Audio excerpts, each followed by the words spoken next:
Meski pihak Multivision Plus dan Hanung Bramantyo sudah mendapat laporan hukum dari pihak Rahmawati Soekarno Putri, namun film Soekarno Indonesia Merdeka tetap saja masih tayang di bioskop.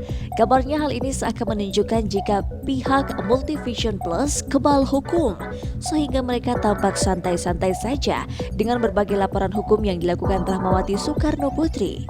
Benarkah demikian? Saya perlu klarifikasi bahwa saya tidak melihat pihak Pak Ram maupun Hanung merasa kebal hukum. Kami ini sudah menghadapi serangan hukum sampai 4 upaya hukum. 2 laporan di Polda Metro Jaya, 1 laporan pencemaran nama baik, 1 lagi hak cipta di Polda Metro Jaya, lalu 2 gugatan di PN Jakarta Pusat, 1 gugatan perbuatan melawan hukum dan 1 gugatan hak cipta. Dan 1 permohonan penetapan sementara. Dan 1 lagi permohonan penetapan sementara, ya. Sekalipun anak bagian. Jadi kami mendapat 4 serangan hukum. Kalau kami kebal, mungkin dapat 4 serangan hukum. Kami menghadapi ini dengan tenang, karena kami meyakini bahwa kami dari awal tidak pernah berniat untuk menzolimi siapapun. Kami hanya ingin melanjutkan sebuah karya seni yang memang sejak awal dibuat dengan sertifikat baik.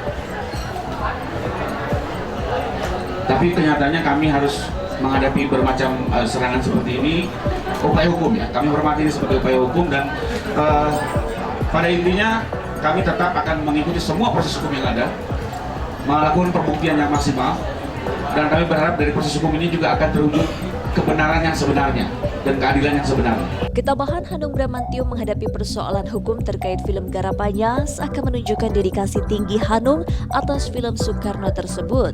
4 serangan hukum bertubi-tubi yang diterima pihak Hanung dan Multivision Plus atas Rahmawati menunjukkan jika mereka tidak kebal hukum di dalamnya. Apalagi pihak Multivision Plus sudah menunjukkan sikap patuh hukumnya, di mana sesuai dengan ketetapan Pengadilan Niaga Jakarta Pusat, pihak Multivision Plus sudah menyerahkan master dan skrip film Soekarno seperti isi dari ketetapan sementara yang dikeluarkan pihak Pengadilan Niaga Jakarta Pusat. Saya sempat bilang sama Mas Hanung, memang kalau bikin film perjuangan, rupanya kita pun harus berjuang. Tapi tabah, sepanjang tujuannya positif, saya yakin hukum dan keadilan Indonesia masih bisa memberikan perlindungan kepada orang yang punya etikat baik. Yang penting kita tabah, jangan reaktif, jangan emosional. Jadi kalau dibilang kami kebal hukum, sama sekali tidak.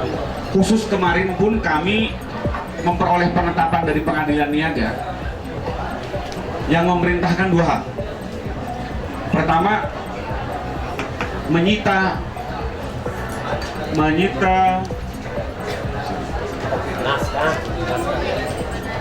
master film dan skenario.